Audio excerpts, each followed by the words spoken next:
Esuk-esuk ketemu kanca dinge rejeki bakpia lumayan. Bakpiane tak gawa maring pekerjaane aku sing sambet dina nyambut gawene nang kene. Jare kanca oleh-oleh sing Jogja sengaja nggo aku. Tanpa pikir dawa, aku langsung buka bungkusan bakpia kiye.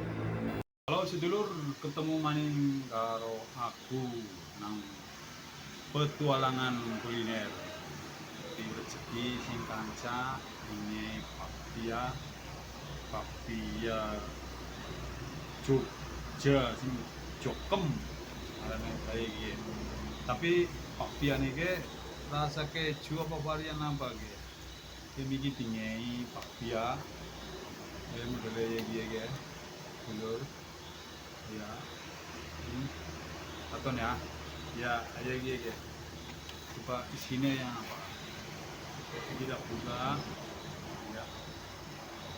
Mau tak mangan jadi dia sisane dia sing apa oleh punya rezeki miki sing kanca jadi kita coba ya rasa gini ya di bakpia ini kanca keju